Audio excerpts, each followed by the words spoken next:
Innalillahi wa inna ilaihi roji'un. Innalillahi wa inna ilaihi roji'un.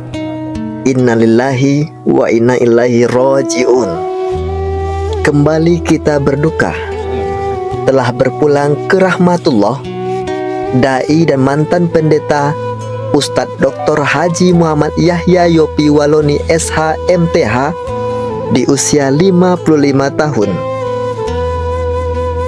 Menurut informasi, beliau dilaporkan meninggal dunia usai khutbah di Masjid Darul Falah, Jalan Arufala, Minasa Upa, Kelurahan Gunung Sari, Rapocini, Kota Makassar pada hari ini, Jumat tanggal 6 Juni tahun 2025. Beliau, Yahya Waloni, lahir dengan nama Yahya Yopi Waloni, dilahirkan di Kota Manado 30 November tahun 1970. Dan berikut ini profil singkat dan perjalanan mu'alaf Ustadz Yahya Waloni. Ustadz Yahya Waloni bukanlah seorang biasa. Ia adalah mantan Ketua Sekolah Tinggi Teologi Calvinis di Papua.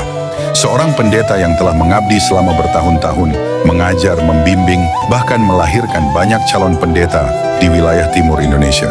Namun siapa sangka, pria asal Minahasa ini justru berbalik arah, menempuh jalan yang berbeda menjadi seorang muslim.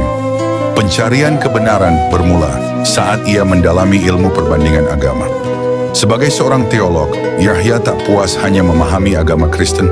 Ia mempelajari Yudaisme, kemudian berlanjut ke Islam. Ia membaca Al-Quran untuk mencari celah dan kelemahan dengan niat awal membantah kebenarannya. Tapi justru sebaliknya, ia menemukan hal yang membuat hatinya terusik. Ia melihat benang merah yang sangat jelas. Kisah Nabi Ibrahim, Nabi Isa atau Yesus, dan Nabi Muhammad SAW memiliki kesinambungan yang sempurna dalam Al-Quran. Ia merasa ajaran Islam menyempurnakan nubuat para nabi sebelumnya. Ia mulai mempertanyakan kenapa Isa dipandang sebagai Tuhan dalam ajaran lamanya, padahal dalam Islam, Isa adalah nabi yang agung, bukan Tuhan. Puncak kegelisahannya hadir dalam bentuk pengalaman spiritual tak biasa. Di sebuah sore Ramadan, ia bertemu dengan seorang pria penjual ikan di depan rumahnya. Pria ini berpakaian bersih, bersorban, berjanggut, dan membawa sepeda. Yang mengejutkan, pria ini tak berbau ikan sama sekali. Dialog terjadi secara intens. Penjual ikan itu mengajaknya berdiskusi soal Tuhan, kenabian, dan makna kehidupan. Yahya terkesima oleh kedalaman kata-katanya.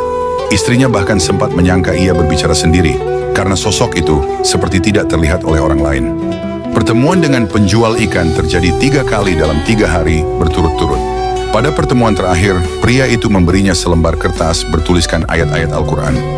Tak lama setelahnya, pria itu tak pernah muncul lagi. Yahya merasa ini adalah petunjuk dari Allah. 18 Ramadan, ia memutuskan untuk bersyahadat secara sadar dan ikhlas. Bersama istrinya, anak-anaknya, dan orang tua istrinya, mereka memeluk Islam di hadapan Kiai Haji Komarudin Shofa, seorang kiai yang telah mendapat mimpi sebelumnya tentang kedatangannya. Tidak lama setelah menjadi muslim, Yahya diuji. Saat khutbah Idul Fitri pertamanya, ia pingsan dan dinyatakan mati suri oleh dokter. Namun beberapa saat kemudian, Allah mengembalikannya. Ia bangkit dan melanjutkan perjuangannya sebagai dai. Peristiwa ini semakin menguatkan keyakinannya bahwa Islam adalah jalan yang benar. Kini, Ustadz Yahya Waloni dikenal sebagai pendakwah yang penuh semangat dan keberanian.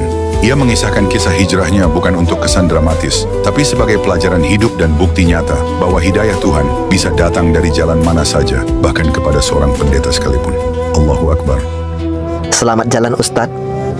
Engkau meninggal di hari yang sangat indah, hari yang dirindukan surga, meninggal di waktu yang baik, di tempat yang baik, dan di bulan yang baik. Ya, hari raya Idul Adha. Gema takbir mengantarkan kepergianmu, juga sesuai dengan rutinitas, yaitu meninggal di saat ibadah. Masya Allah. Al-Fatihah.